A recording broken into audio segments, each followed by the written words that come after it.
आज हम बात करेंगे मॉडर्न इंडियन हिस्ट्री के टॉपिक कार्नेटिक वॉर्स के बारे में। क्या थे ये कार्नेटिक वॉर्स, किस किस के बीच हुए थे और क्या था इसका रिज़ल्ट, ये सब देखेंगे इसी वीडियो में।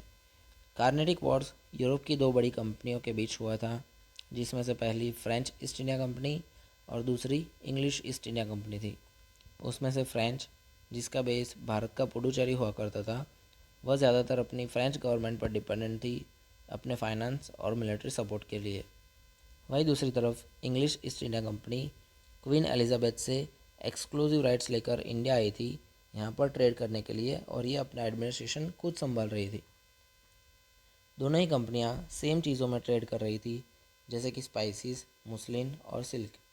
इन्हीं सेम चीज़ों का ट्रेड करने की वजह से दोनों कंपनियों में कंपटीशन भी थी, और इंडिया में यही कंपटीशन उनकी वजह बनी कार्नेटिक वॉर्स के लिए। कार्नेटिक हमारे यहाँ तमिलनाडु का एक हिस्सा है। तो चलिए देखते हैं फर्स्ट कार्नेटिक वॉर।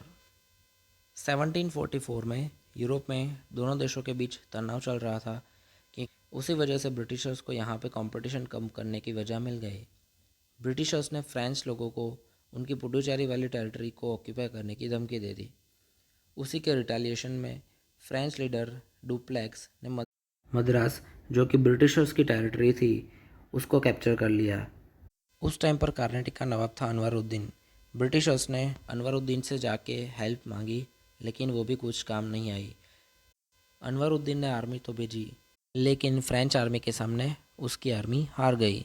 तो यहाँ पे फ्रेंच की जीत हो गई। लेकिन 1748 में वॉर ख़त्म हुआ। वॉर के साथ ही यहाँ भी तनाव कम हुआ।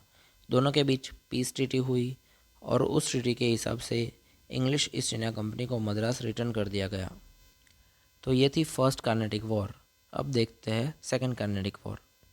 सेकंड कार्नेटिक वॉर का मेन रीज़न था इन लोगों का इंडिया के इंटरनल अफेयर्स में घुसना। हैदराबाद एंड कार्नेटिक दो ऐसी जगह थी जहाँ पे रूल चेंज होने वाला था। इसका मतलब कि यहाँ पे नया रूलर आने वाला था। तो हैदराबाद की केस में फ्रेंच ने सपोर्ट किया मुजफ्फर जंग को, और वही ब्रिटिश ने सपोर्ट किया नासिर जंग को। और सेम कार्नेटिक के केस में फ्रेंच ने सपोर्ट किया चंदा साहिब को, और ब्रिटिशर्स ने सपोर्ट किया महमूद अली को। यही रीज़न बन गया सेकंड कार्नेटिक वॉर का। वॉर हुई, ब्रिटिश आर्मी ने फ्रेंच आर्मी को हरा दिया। दूसरी बार पीस ट्रीटी हुई और डुप्लेक्स को फ्रांस वापस भेज दिया गया। तो ये थी सेकंड कार्नेटिक वॉर। अब देखते हैं थर्ड कार्नेटिक वॉर।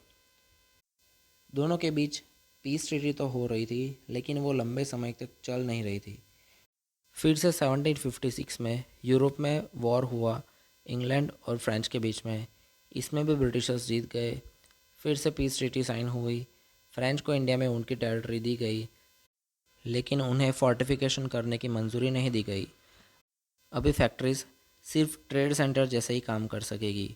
इसी वजह से फ्रेंच का इन्फ्लुएंस कम होता गया, और ब्रिटिशर्स यहाँ पर अपनी कंपटीशन ख़त्म करके यहाँ के मास्टर्स बन गए। तो ये थे तीन कार्नेटिक वॉर्स। वीडियो अच्छा लगा हो तो वीडियो को लाइक, शेयर और चैनल को सब्सक्राइब ज़रूर करें।